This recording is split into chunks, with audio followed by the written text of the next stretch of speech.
You know, Alan's done a great job of explaining how to best come up with a business name of your own. And one of the things that I'd like to just add to this is that I've seen it time and time again used to come up with not only just clever names, but names that people are excited to take into the business community and say, this is who I am. So let me just add a few additional thoughts. Obviously, he spoke of if you don't have a specific name that you're drawn to just simply use your last name, accounting services. Very, very true. What I've always taught for years and years is essentially give yourself 30 minutes. And if in 30 minutes you do not have a business name that you're excited about, then it is simply your last name, accounting, bookkeeping, tax type services. And if you do that, I think there's two things that you'll benefit from. First and foremost, your name is associated with the business. It ensures that you're going to be committed to the quality of services that you meant to provide to your clients, and that's helpful. But the second thing I'd like to also point out is his comments about if you can't easily spell or say the name, or if it happens to unfortunately have a bad connotation, like he says swindler, which is a true story, then definitely take those things into consideration, because I do have some people that just use their last name out of habit or out of just wanting to, not realizing that it is unfortunately hard to say, hard to spell, and so forth. Personally, I don't know that I would use my last name. It's basically one that is more common misspelled and more commonly mispronounced. So I don't want to cause confusion or frustration with the business. I was just working with a client yesterday, and as I was speaking to them, they were sharing that their employee struggles to say their company name. They're embarrassed by the fact that they can't verbally say it. And so as the business owner comes in and she's standing there, the employee is reluctant to answer the phone and embarrassed to do so because she struggles saying the company's name.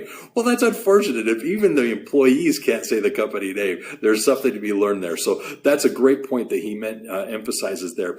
The other thing about the creativity of coming up with a name, there are so many resources out there that you can use, such as a thesaurus, or using synonyms, or perhaps going online and just literally seeing what accounting services exist in an adjacent state. These people are using names that don't necessarily have a use here in your state, only because of the fact that they're registered over there and they have no intentions of growing their companies into your area. So if you can register that name also in your state, you can use something that someone else has chosen somewhere else that is very convenient. And I'm not just talking about using their name, but maybe looking at the list, you'll come up with the name that you're excited about because it resonates with you that you didn't think of otherwise.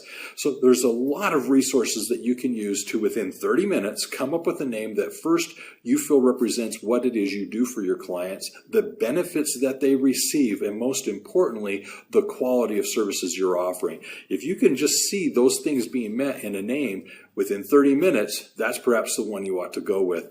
But the bigger point that I'd like to just kind of hit home is Alan's last comment about it really doesn't matter. Honestly, I have seen people with a variety of types of names offer wonderful services, offering successful business services, and it doesn't really ultimately matter what their name is. It's not that they were preparing to franchise it. It's not like they were intending to open up multiple offices. So really, putting too much time and energy into this, I think, can be consuming. So best word of advice, take 30 minutes, set the timer, come up with a business name, and then run with it. And with that in mind, just kind of realize that, yes, depending on where you're in business, there may be some licensing that's necessary. Just contact, whether you're in a county or a city, those authorities and find out what's needed in your specific area so that you can legitimately be in business and then offer the quality of services that you intend to your clientele. Either way, this is an easy step, a simple step that within 30 minutes is accomplished and you're off and running to now build that business that you're planning. So understand this, if it's about accounting, it is universal. Take care.